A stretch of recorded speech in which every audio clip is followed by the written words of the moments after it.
Hi there, everybody. My name is Don Humphrey, and I'm a technician with P&R Communications, and here's today's tech tip.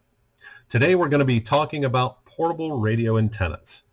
Now, the antenna that you should be using day in, day out on your radio is the one that is issued to you, but you also need to take care of that antenna.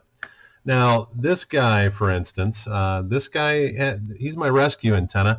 I found him when his radio buddy came in with him. And he was zip tied like this. That's a definite no-no.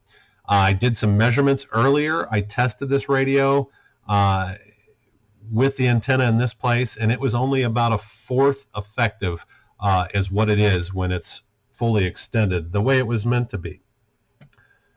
But I want to do some testing and show you, because one of the things that we get asked a lot when somebody gets a new radio, and specifically I'm going to talk about our first responders in the Apex radio line, and they get their radio and they get this guy here. It's a 700, 800 megahertz GPS combination antenna. It's 8 inches long, and it is meant to optimize the receive and transmit of your portable radio.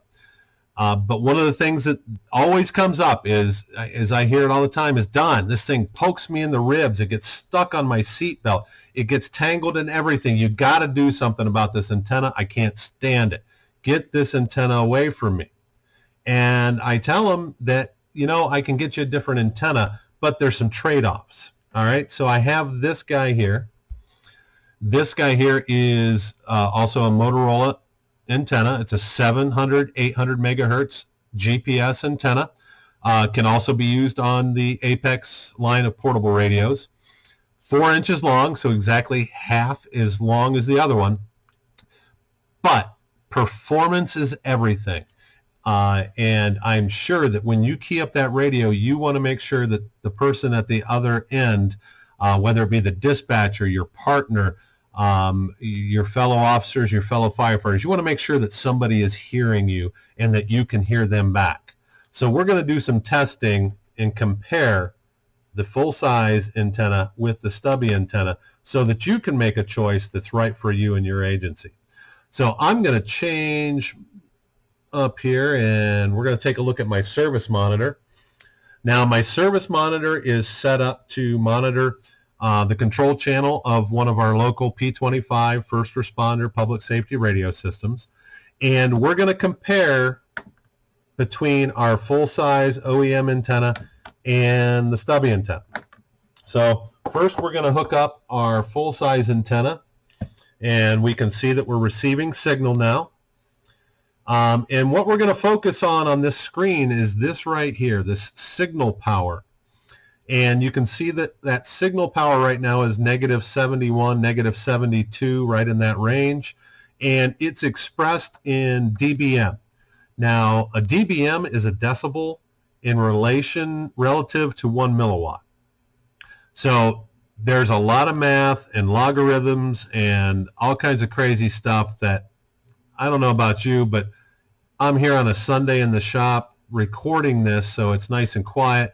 And the last thing I'm going to do is go into a long, deep dive into logarithms and how decibels came to be. Suffice it to say that this is our yardstick. This is our measuring stick for the signal power that's actually getting to the radio receiver that you wear on your hip every day. So that being said, you see it's expressed in a negative number. The closer we get to 0, the better the signal. The further away from 0, the worse the signal. So if we're sitting about negative 72, negative 73 right now on the full-size antenna, let's switch and see what we get when we change it to the shorter stub antenna here.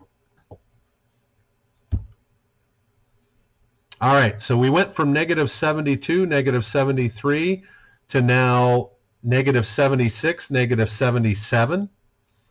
Okay, and we're further away from 0, so the signal level is worse. And we're about 3 or 4 dB difference between our full size and our stub antenna. So let's talk about what that means. Now, I know what you're going to say. You're going to say, Don, we had 72 to 73 on the full size guy. we got 76 to 77 on this little guy. That's pretty close. Just give me the antenna. Let's go. Let's let her rip.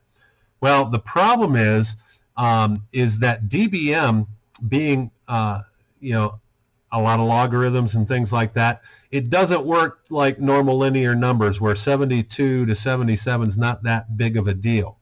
When we're talking DBMs, a change of 3 in that reading away from 0 means that's half the amount of power that our radio is now receiving.